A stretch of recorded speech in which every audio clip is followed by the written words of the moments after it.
Dinner time! Ta-da! Of course, never ending.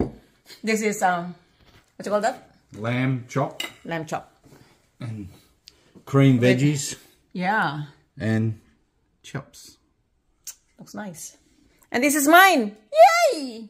Look at that. Gata. May gata at isda. Yumminess. Yay! Yeah, so first time ko itong ginawa. Itong gantong klaseng luto. Nagprito muna ako. I fried the fish first. Tapos, naggata ako nitong kalabasa, sitaw, at okra. Yun lang. Tapos, ipinatong ko yung, nung luto na yung gulay, pinatong ko na yung prito. Ganun lang. Simple as that. And as you can see, no rice tonight. Yung aking gulay, ang aking rice. Prepare na sana ako ng rice. Iinitin na lang. Ano sabi ko, parang masyado mabigat na sa tiyan. Kasi itong may gata, mabigat sa tiyan.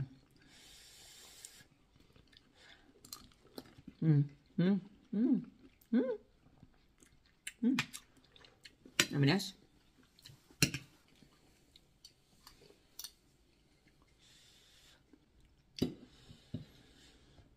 Oops.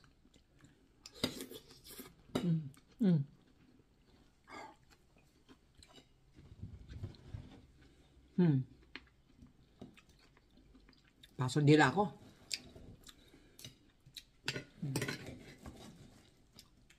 Up.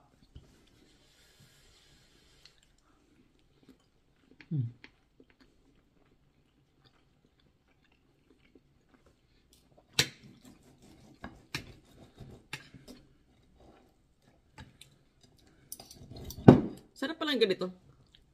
Sarap pala siya. Walang sahog yung aking gulay. So, nilagyan ko lang siya ng, ng shrimp bouillon. Papalasa niya.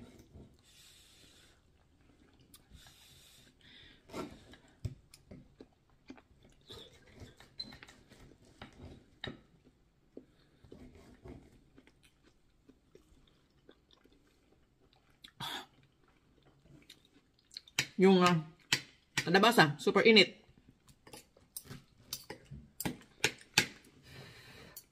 Durugin natin. Durugin. Dudurugin kita at kakainit. Kapag ni-freezer mo pala yung kalabasa, kapag niluto mo, nagiging siya, malambot. Parang malabsak. Lumalabsak siya. Pero okay lang. Gusto ko naman yung gulay na na malabsak.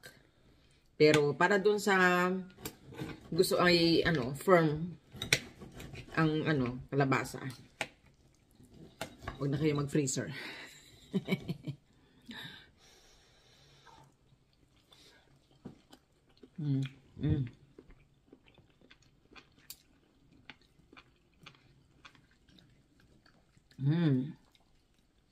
Another keto recipe idea. Low carb. Kasi yung kalabasa, may carbs yan.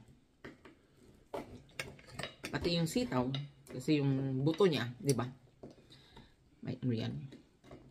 May carbs yan. Pero okay lang kasi high in fiber din naman sila. Tapos meron pang gata, which is fat. Very good tayo. Very good tayo tonight.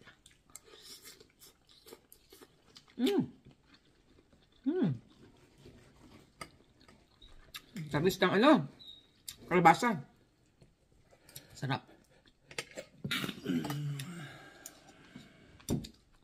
Okay, guys. See you next time. Good night. God bless. Bye.